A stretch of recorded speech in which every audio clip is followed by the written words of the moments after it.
Hi, and welcome to CryptoBiography. I'm your host, Brandon Starr. This is episode 417 of CryptoBiography, and it's part 3 of The Herd and the Army. And here we go. He moved off the path. It was time for him to act. They were coming up the path straight to the village.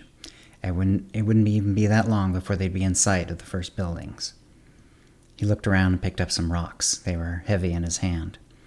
He wasn't the fastest minotaur around, but his time helping at the forge had built his upper body strength, and he'd always been handy with thrown objects.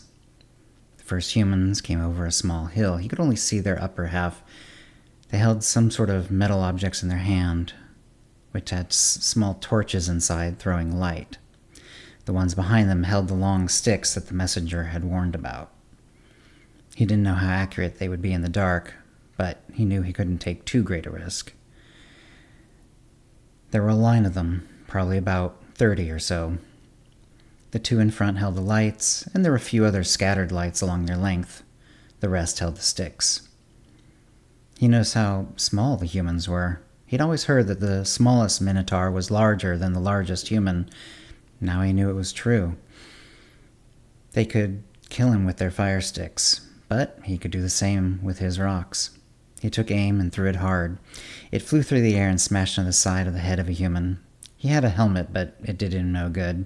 Tarve could see the massive dent his rock had made in the helmet and the side of the human's head even as he fell.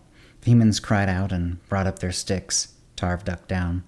Several shots rang out. They were every bit as loud as Tarve had mentioned them from the descriptions. But they did not hit him. They didn't even see him, at least not yet. One of the humans barked out an order. Tarve had no idea what it was, but then the humans with the lights were coming and trying to throw light in his general direction. He fully got down and scuttled away. He wasn't going to allow a full volley to come his way again. He changed tactics. He moved away and saw that some of them were coming off the path, but they couldn't make their way very well with only a few of them holding the lights.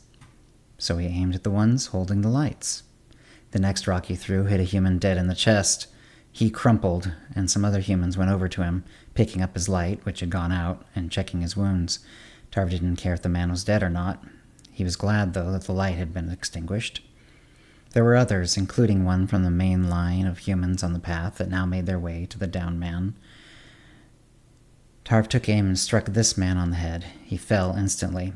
Now the humans yelled, and despite the dark and the boulders and plants, started running towards him. Perhaps they could see slightly better now that they didn't have lights right by them and their eyes were adjusting, but he didn't think so. Tarve took off in a path generally parallel to the coast, which, if the humans followed him, would drag them away from the village. Out of stones, he grabbed one whenever he could. He threw them when the humans got too close, but now that he was on the move, he mostly missed. Occasionally he heard a thunk and a cry of pain, but he doubted he had done serious damage. He was starting to pant, and he knew that he would have to do something soon. Worse, he noticed that the sky had gone from almost black to a deep blue.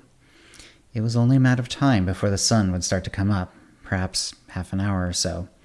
He started to run more and throw less, but he wasn't really getting any further ahead of the humans. Then he remembered something bad. There was a turn in the beach if he kept going this way. Instead of being parallel, it turned and went inland for a good ways, and he was running right towards it. Where he was going to meet it, it would be a cliff.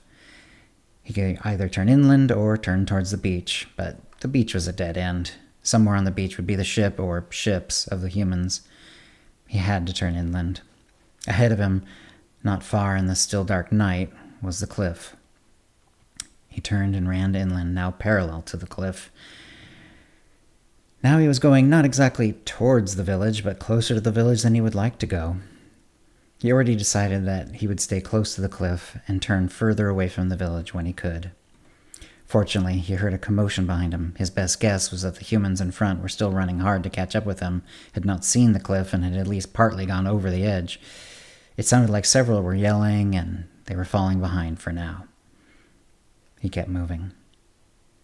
The extreme point of the cliff was coming, and he turned right after it and ran right again.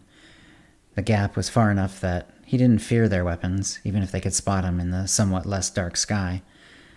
He looked down at the water. There was a ship down there, pulled right up on the sand. and he heard the cries of a minotaur. And that's the end of the story for this week. Hope you're enjoying it. If you have any comments or questions about this episode or previous episodes, cryptobiography@gmail.com, or hit us up on Facebook or Blue Sky, which I'm really enjoying. And thanks for listening. Words and Music copyright 2025, Brandon Starr, all rights reserved. Characters and events are fictional, fictionalized, or satirical.